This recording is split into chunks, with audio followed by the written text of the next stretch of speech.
خانے مورے کتنی سختی کرتی ہیں، اور عاد لالا کے کہنے پر تو اور بھی زیادہ نظر رکھیں گی۔ علیحا کے بتانے پر حمالہ کا رنگ اڑ گیا، شرمندگی الگ ہونے لگی۔ لالا کو میری رونے والی بات کس نے بتائی؟ وہ روحان سی ہو کر بولی۔ ناول کا مزہ خراب ہو چکا تھا۔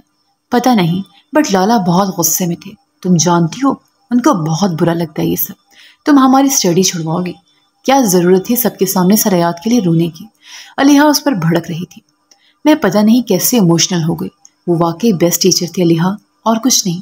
اور عاد لالا بہت کھڑوس ہیں، اتنی سی بات پر کون غصہ کرتا ہے؟ حمالہ کو شرمندگی سے رونا آ رہا تھا۔ پہلے ہی کالج میں سب کے درمیان اس کا بہت تماشا بن چکا تھا۔ اس پر نئی خبر کہ اوراد بھی اس بات سے واقف ہو گیا ہے۔ آئندہ مت کرنا ایسا۔ اف، میں پہلے ہی پریشان تھی، اب یہ نئی بات۔ لالا تو بات ایسے کرتے ہیں انسان ڈر ہی جاتا ہے۔ علیحا منہ بنا کر بولتی بیڈ پر باہیں پھیلا کر سو گئی۔ سچ کہہ رہی ہوں، ان کو اوراد لالا نہیں جن لالا کہا کریں گے آئندہ۔ مجھے غلط فہمی ہوئی تھی کہ وہ اچھے ہیں، اب میں کبھی کسی ٹیچر کو آنکھ اٹھا کر بھی نہیں دیکھوں گی۔ اتنا کون ڈراتا ہے؟ حمالہ بھی موبائل ایک طرف پھینکتی اس کے ساتھ لیٹ گئی۔ سنو، تم پہلے کیوں پریشان تھی؟ حمالہ نے اس کے بازو پر سر رکھ کر قریب ہوتے ہوئے سوال کیا۔ پریسانی میری شادی کرنا چاہتی ہیں، کیف جاب ہولڈر اور ویل سیٹلڈ ہے، سب سے بڑے بیٹے ہیں آنی کے، آخر کب تک میرے لیے بٹھائے رکھیں گی؟ علیحا منہ بسورتے ہوئے بولی۔ حمالہ اس کی شادی کا سوچ کر مسکرانے لگی۔ تم کیوں خوش ہو رہی ہو؟ ہٹو، میری بازو سن ہو رہی ہے۔ علیحا نے جھٹکے سے بازو کھینچا۔ حمالہ کا سر بیڈ سے جا لگا، وہ سر پکڑ کر اٹھ بیٹھی۔ گھنگریالے شہد رنگ بال بشت پر بکھرے ہوئے تھے۔ سنو، تم بھی کان کی طرح شادی کر لو، اور عاد لالا سے جان چھوٹ جائے گی۔ میں بھی اچھا رشتہ آتے ہی شادی کر لوں گی، اور عثمان تو رہتی ہی شہر میں ہے۔ وہ سمجھداری سے مشورہ دے رہی تھی۔ علیحا کا منہ کھلا رہ گیا۔ لیکن مسئلہ یہ ہے کہ میرا ابھی تک کوئی رشتہ ہی نہیں آیا۔ عثمان اور تمہارے پرپوزل آتے ہیں، ایکان کی بھی شادی ہو گئی، گلا لئی کو بھی اس کے ننیال میں پسند کیا جاتا ہے، مجھے تو نانوں سے ہی ملنے نہیں دیا جاتا، تو پسند کون کرے گا وہاں؟ حمالہ کو اپنی فکر ستا رہی تھی۔ علیحا نے دانت کچکچا کر اس کے پشت پر دھپ رسید کی۔ حمالہ گڑبڑا کر کمر پر ہاتھ رکھ گئی۔ بےہودہ لڑکی، میرے لالا جلاد ہے جو تم سب کو بچانے کے پروگرام بنا رہی ہو؟ شرم آنی چاہیے تمہیں۔ اس بار لالا کو آنے دو، تمہارے خیالات بتاؤں گی۔ علیحا نے اسے گھورتے ہوئے دھمکایا۔ میں مذاق کر رہی ہوں، کیا ہو گیا؟ ابھی تو ہم نے یونی بھی جانا ہے، پڑھنا ہے، ماسٹرز کریں گے، ابھی سے شادی کیوں کریں بھائی؟ حمالہ جلدی سے بات بدلتی مسکرانے لگی۔ مسکراہٹ پہ پھیکا پن واضح تھا۔ علیحا نے ناک چڑھا کر اسے دیکھا۔ جھوٹے انسان، جو میرے بھائیوں کو برا کہے گا وہ میرا کچھ نہیں لگتا، علیحا نے گردن اکڑا کر کہا۔ حمالہ لاپرواہی سے اپنا موبائل اٹھا کر پھر سے ناول نکالنے لگی۔ اس کی بے نیازی پر علیحا تپ گئی۔ اور الہام لالا سے بھی فری مت ہوا کرو۔ علیحا اسے وارن کرتی کمرے سے نکل گئی۔ حمالہ گھبرا گئی۔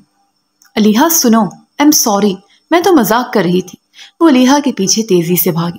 ہال میں بیٹھی خانی بیگم نے غصے سے اس کو بال پھیلائے بچوں کی طرح بھاگتے دیکھا۔ رکو ذرا، یہ کیا طریقہ ہے؟ دوپٹے کا ہوش نہیں اور بھاگتی پھر رہی ہو؟ شرم لحاظ ختم ہو چکا ہے کیا؟ یہی پڑھنے جاتی ہو شہر سے؟ خانی بیگم نے غصے سے اسے ڈانٹا۔ وہ بکھلا کر دوپٹہ سر پر رکھتے اپنے گرد پھیلاتے ہوئے سر جھکا کر خاموشی سے ان کی ڈانٹ سننے لگی۔ خانی بیگم اسے تمیز، شرم اور تہذیب پر تفصیلی لیکچر دے کر وہاں سے چلی گئی۔ خانی مورے تو ویسے آتے جاتے غصہ کرتی ہے مجھ پر، لالا نے شکایت کر دی تو کیا ہوگا میرا؟ وہ بڑبڑاتے ہوئے وہیں صوفے پر گر گئی۔ اب اور کتنے دن بستر پر پڑے رہنے کا ارادہ ہے؟ نقصان تو میرا بھی ہوا ہے، تم کس خوشی میں اتنا سوگ منا رہی ہو؟ مہد مسلسل کچھ دن سے ایگان کو بستر پر پڑا دے کر اکتا گیا تھا۔ وہ خاموشی سے اٹھ کر بیٹھ گئی۔ جاؤ، میرے لیے چائے بنا لاؤ، اس نے حکم صادر کیا۔ جی؟ ایگان اپنا دل مار چکی تھی۔ مشینی انداز میں سر ہلا کر اٹھی اور چادر نما دوپٹہ اوڑھنے لگی۔ سنو ذرا، اپنا حلیہ بھی درست کر لو، عجیب باسی شکل بنائی ہوئی ہے۔ زندگی تو تم میری خراب کر ہی چکی ہو، اب موڈ تو خراب نہ کیا کرو۔ وہ اسے رو کر تپے تپے لہجے میں بول رہا تھا۔ ایگان سر ڈال کر کھڑی رہی، پھر سر ہلا کر کپڑے بدلے اور کچن میں چلی گئی۔ چائے چولہے پر رکھ کر خالی خالی نظروں سے تکنے لگی۔ سنگل مردوں سے عورتیں کیسے نبھا کرتی ہیں؟ کیا عادی ہو جاتی ہیں یا مر جاتی ہیں؟ کیا انہیں بھی زندہ دفن کر دیا جاتا ہے؟ مطلب اب بھی زمانہ قدیم کی طرح بیٹیوں کو نکارا سمجھا جاتا ہے؟ اس کی آنکھیں بے ساختہ بھیگتی چلی گئیں۔ خان روباز گلے جان کے پاس بیٹھا تھا۔ گلے جان نے اس کی مہمان نوازی کے لیے لوازمات سے میز بھر دی تھی۔ ایکان ٹھیک ہے؟ چکر نہیں لگایا اس نے؟ گھر والے سب منتظر رہتے ہیں۔ روباز نے باتوں باتوں میں ایکان کے بارے میں دریافت کیا۔ گلے جان نظریں چرا گئی۔ بالکل ٹھیک ہے، کہوں گی اس سے چکر لگا لے۔ ماہد خان بس اسے لیے گھومتا پھرتا رہتا ہے، حویلی میں تو کم میں ٹکتے ہیں۔ گلے جان ڈھیلے سے لہجے میں بول رہی تھی۔ روباز نے ابرو چڑھایا۔